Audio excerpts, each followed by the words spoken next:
महाराष्ट्राला वीज आणि पाणी पुरवठा करणाऱ्या कोयना धरणाच्या बॅकवॉटर परिसरात 15 जून उलटूनही अद्याप समाधानकारक पाऊस झालेला नाही। परिणामी 105 टीएमसी क्षमतेच्या या धरणात अवघा 5 ते 6 टीएमसी पाणीसाठा शिल्लक राहिल्याने बॅकवॉटरमधील जलाशय पूर्णपणे आटला आहे।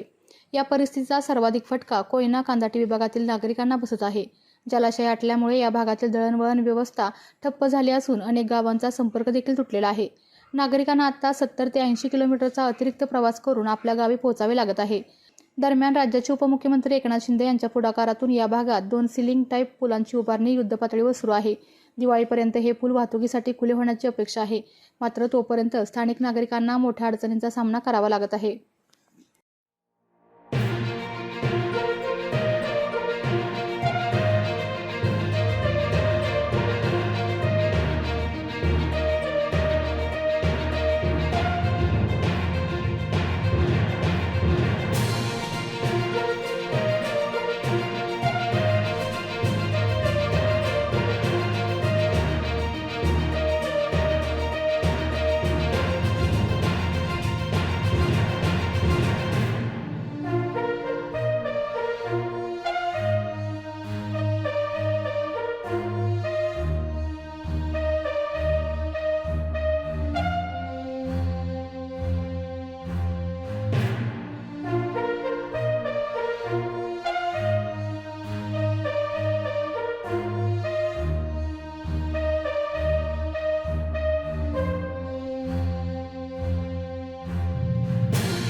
आपल्या तालुक्यातील जिल्ह्यातील बातम्या सर्वप्रथम पाहण्यासाठी आजच सातारा न्यूजला YouTube चॅनलवर सबस्क्राइब करा, लाईक करा, शेअर करा आणि बेल आयकॉन प्रेस करायला विसरू नका।